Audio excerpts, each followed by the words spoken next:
Si comme moi tu bosses dans la vidéo et que tu es de nature plutôt anxieux, tu sais à quel point préparer un tournage pour un client, ça peut être hyper stressant. Mais alors, préparer un tournage avec un déplacement, ça c'est un tout autre challenge.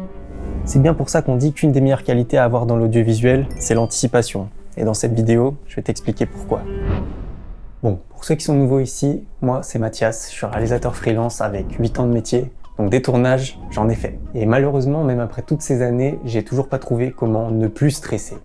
Désolé. Mais la bonne nouvelle, c'est que j'ai découvert comment moins stresser. Donc prends des notes parce qu'il va y avoir pas mal d'infos. Bon, déjà, s'il y a une chose positive que j'ai compris avec le temps, c'est que, pour moi en tout cas, ce stress disparaît complètement pendant le tournage. Une fois que je suis sur place, je suis dans l'adrénaline du truc, je sais ce que j'ai à faire, je suis dans la zone. Mais par contre, les jours avant le départ, là faut pas me parler. Et puis il y a de facteurs inconnus, pire c'est. Par exemple, le mois dernier, je suis parti 4 jours à Marseille pour filmer une journée avec Clément Secchi, qui est nageur professionnel et médaillé olympique. Je connaissais ni lui, ni le client, ni le lieu. Et quand c'est comme ça, je me pose toujours 10 000 questions, genre est-ce que je vais bien m'entendre avec les gens sur place? Est-ce que la logistique va bien se dérouler? Est-ce qu'il va pas y avoir une dinguerie, genre braquage à main armée, on se fait voler tout le matériel et le projet flop? Et tout ça, c'est des choses qui sont pas contrôlables. Et je pense que c'est pour ça que ça fait peur, mais malheureusement, on pourra jamais rien y faire à part se laisser porter et rester optimiste. Par contre, il y a des choses qu'on peut préparer avant le départ, qui vont nous permettre d'éviter ou de mieux appréhender certaines situations pendant le voyage.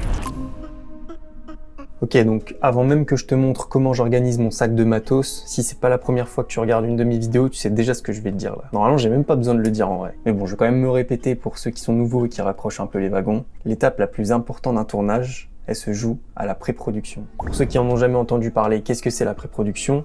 C'est là où on va définir tous les besoins du tournage en amont de celui-ci, pas arriver le jour J et se dire ah purée, j'aurais dû prendre une lumière en plus, ou si j'avais eu plus de temps, j'aurais fait plus de plans ou plus de prises. Je vais pas m'étaler dessus ici, mais si ça t'intéresse d'en savoir plus, je te redirige vers mes 2 dernières vidéos à ce sujet. Mais en gros, avant chaque tournage, je m'assure de faire un call avec mon client pour qu'on définisse ensemble les conditions du projet. Est-ce qu'il va y avoir un déplacement? Si oui, en train ou en avion? Pendant combien de jours? Ça va nous permettre de savoir combien de nuits d'hôtel et de repas sont à prévoir. Est-ce qu'on a besoin de louer du matériel complémentaire pour des besoins spécifiques? Si oui, est-ce qu'on a les capacités humaines et logistiques suffisantes pour ça? Parce que c'est bien beau de prévoir un full setup avec des grosses lumières et des pieds, mais derrière, faut aussi pouvoir les transporter quoi. Est-ce que tous ces frais seront pris en charge par le client ou est-ce que j'ai besoin de les refacturer derrière? C'est très important que le budget et tout ce qui comprend ou non, soit défini dès le début pour pas qu'il y ait de malentendus avec le client et que l'une des deux parties se retrouve à devoir payer plus que prévu juste parce qu'on a omis certaines choses. Et dernier point important, dans quelles conditions est-ce qu'on va filmer?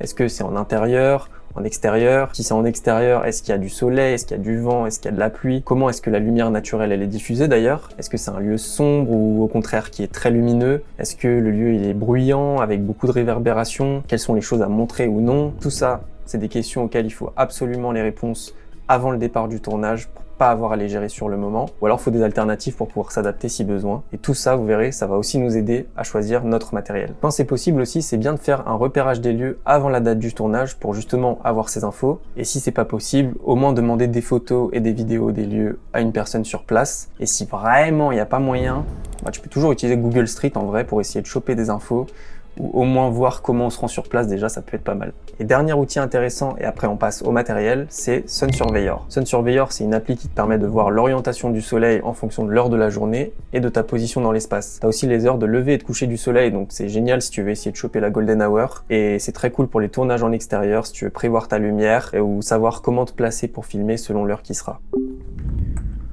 Bon, si t'as bien fait ta pré-production, normalement t'as déjà l'esprit plus léger pour préparer tes sacs avant le départ. Tu sais exactement quel matériel t'auras besoin, tu t'es allégé de tout le superflu que t'aurais pris en temps normal au cas où t'en aurais besoin, alors qu'en vrai tu t'en serais jamais servi. Maintenant le point important c'est de surtout ne rien oublier.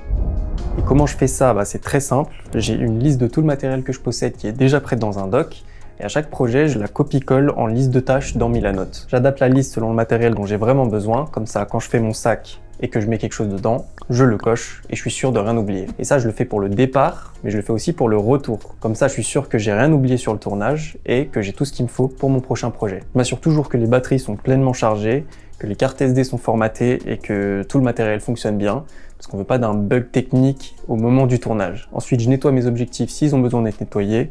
je prépare mes réglages caméra et je prépare mes branchements en avance si possible. Comme ça, tout est quasiment prêt et il n'y a plus qu'à tourner. Donc voici comment j'ai organisé mon sac vidéo pour mon dernier déplacement à Marseille. Je me souviens plus exactement de la règle du sac, mais pour ceux que ça intéresse, je mettrai un lien en description. Ça fait plusieurs années que je l'ai. En vrai, il est un peu gros, mais il est hyper pratique pour mon utilisation parce que je peux mettre vraiment plein de trucs dedans. J'essaye toujours de l'organiser par couche en mettant le moins important au fond, comme les chargeurs, les kits de nettoyage ou ce que je vais utiliser le moins. Et inversement, ce que je vais utiliser le plus, je le mets à portée de main. Ça permet de dégainer rapidement, surtout si on enchaîne genre différents lieux de tournage, et de pas devoir chercher 3 ans une batterie de secours ou un filtre ND. Au moins je sais exactement où tout se situe, et c'est hyper rapide et hyper fluide. Pour ce tournage, on partait 3-4 jours, donc en plus de mon sac vidéo, j'ai pris une valise pour pouvoir mettre mes vêtements. J'avais aussi besoin d'un stabilisateur et d'un trépied pour mon tournage, donc ça m'a permis de pouvoir les glisser dedans et de les transporter facilement. Par contre, il faut savoir que je mets jamais rien de trop important dans cette valise, tu vas comprendre pourquoi.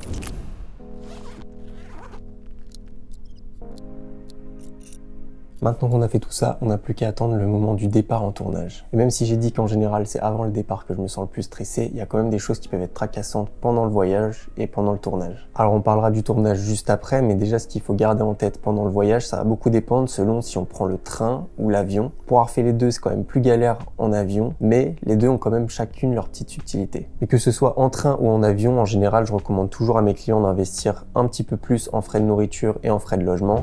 Ça permet de prévoir une arrivée le jour avant le tournage plutôt que de partir tôt le matin et d'enchaîner direct sur le tournage, parce que même si c'est pas du travail à proprement parler, voyager c'est quand même fatigant avec tout le matériel qu'il y a à transporter et tout le stress qui va avec. Donc généralement quand on arrive sur place, on n'est pas à notre max. Donc quand le budget le permet et que c'est pertinent, mieux vaut se laisser une nuit de sommeil en plus pour être bien reposé et attaquer le lendemain chargé à bloc pour avoir le meilleur résultat possible. Ensuite, si on veut louer du matériel supplémentaire comme des lumières par exemple, mieux vaut le louer sur place s'il y a une boîte de location à proximité du lieu de tournage. Et parfois c'est pas le cas, et dans ce cas on le loue directement sur Paris et il voyage avec nous, mais c'est quand même relou pour plusieurs raisons. La première, c'est que ça fait du matériel en plus à transporter et donc du coup de la fatigue en plus. Et la deuxième, c'est que le risque de se le faire voler ou de le perdre augmente, surtout quand on prend le train, c'est assez fréquent. Je le sais parce que moi ou des collègues on y a été confrontés plus d'une fois, et en général avec ça c'est la caution de milliers voire de dizaines de milliers d'euros qui sautent et ça pique.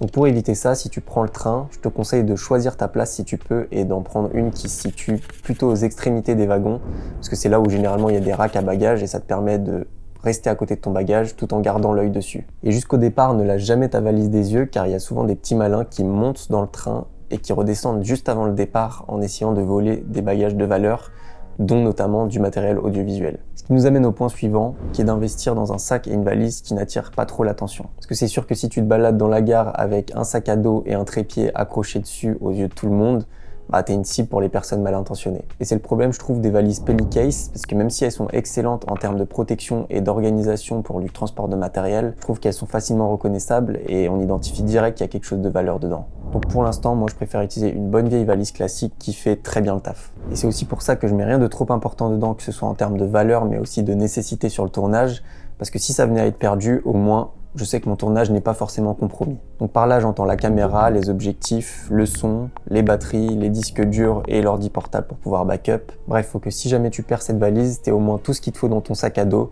pour pouvoir filmer et sauvegarder les rushs. Et ça, c'est valable pour le train, mais encore plus pour l'avion. Si tu prends l'avion, déjà, tu peux pas mettre les batteries en soute, donc elles doivent être avec toi en cabine. Je crois aussi qu'elles sont vérifiées à la douane, donc vaut mieux les garder à portée de main et pas dans l'appareil, et pareil pour le boîtier et pour l'ordi portable. Assure-toi aussi que chacun de tes bagages ne dépasse pas la limite de poids, parce que ça t'évitera de sortir tout au milieu de l'aéroport, et c'est hyper relou. Et ça varie beaucoup en fonction des compagnies et du type de billet. Donc pense à bien vérifier. Et enfin, le risque supplémentaire en avion par rapport au train, c'est que ton bagage soit perdu, surtout si tu as une escale par exemple. Ça m'est arrivé pendant un tournage où je devais à Las Vegas pendant 4-5 jours, et pendant les 3 premiers jours, j'avais pas ma valise. Et heureusement que j'avais rien mis de trop important dedans, parce que même si j'étais le plus originel et que j'avais pas de vêtements de rechange, au moins j'ai quand même pu assurer le tournage. Mais il faudrait que je parle un jour de ce tournage, parce qu'il y en a eu des galères, et ça c'est vraiment qu'une infime partie.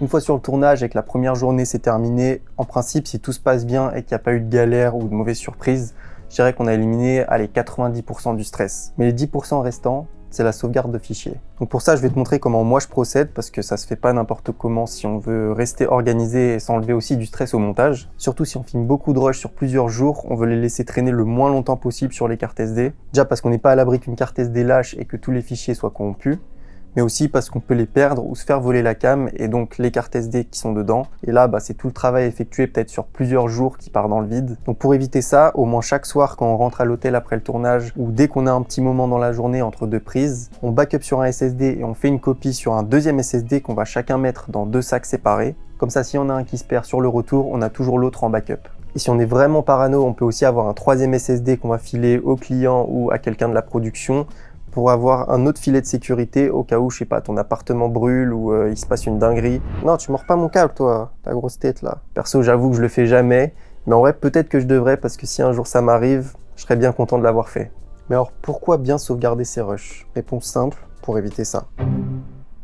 Mais bon, je te rassure, on a tous commencé par faire des montages bordéliques avec des éléments enregistrés dans les téléchargements ou à des endroits différents.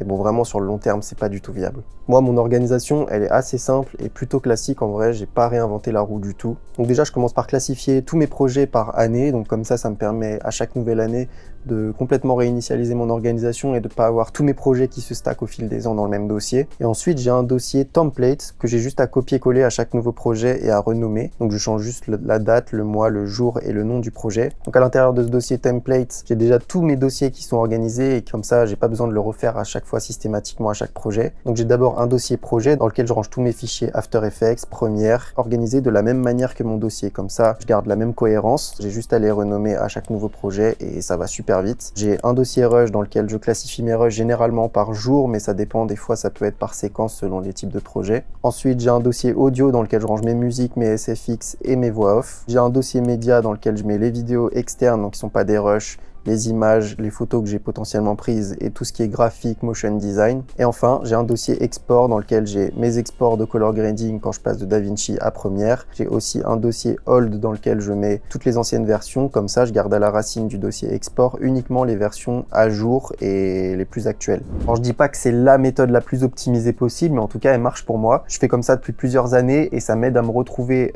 dans mes projets, surtout quand j'ai besoin d'y replonger ou de retrouver un élément en particulier longtemps après. Donc si tu veux la copier pour tes projets, tu peux, c'est une très bonne base pour commencer, je dirais. Et si tu es vraiment un mordu d'organisation comme moi, intéresse-toi un peu à ce que font les autres personnes, parce que tu trouveras peut-être de nouvelles méthodes à intégrer qui seront peut-être plus optimisées ou qui te correspondront un peu plus que celles que je te présente là. Et tu pourras comme ça créer ta propre organisation sur le long terme. Moi, en tout cas, c'est comme ça que j'ai fait, donc je te recommande de le faire aussi. Bon, Arti, désolé, je vais te déranger un peu. Bon, je conclurai quand même sur une phrase qui, moi, m'a fait beaucoup relativiser, c'est que, en vérité, tout le monde stresse sur un tournage. Les acteurs stressent, le client stresse, les techniciens stressent, tout le monde stresse. Personne ne sait vraiment ce qu'il fait là, personne ne se sent totalement légitime à être là, et ceux qui diront le contraire sont soit trop confiants en eux, soit c'est des menteurs. En tant que personne anxieuse, je sais à quel point c'est d'autant plus difficile de gérer ça, surtout quand on n'a pas encore pleinement confiance en ses capacités. Mais j'espère que ces petits conseils pourront en aider certains comme moi ils m'ont aidé. Si c'est le cas, dis-moi en commentaire lequel t'as le plus parlé. Et si t'as des questions, n'hésite pas aussi, ça me fait toujours plaisir d'y répondre. Et la dernière chose que j'ajouterais pour les GOAT qui sont toujours là, c'est de malgré tout essayer au maximum de profiter de chaque tournage. On a la chance de faire un métier magnifique pour encore on ne sait combien de temps. Moi, je sais que ça m'a permis de rencontrer des gens, de faire des voyages et de vivre des expériences que j'aurais sûrement jamais fait sans ce métier. Et c'est ce que je préfère dans tout ça. Mais avec du recul, je me suis rendu compte que parfois, j'étais tellement focus sur ce qui me stressait que j'en oubliais de profiter. Donc ouais, n'oubliez pas de vous amuser. Merci d'avoir suivi jusqu'ici. Moi, j'ai une valise à aller terminer, donc je vous dis à la prochaine. Ciao.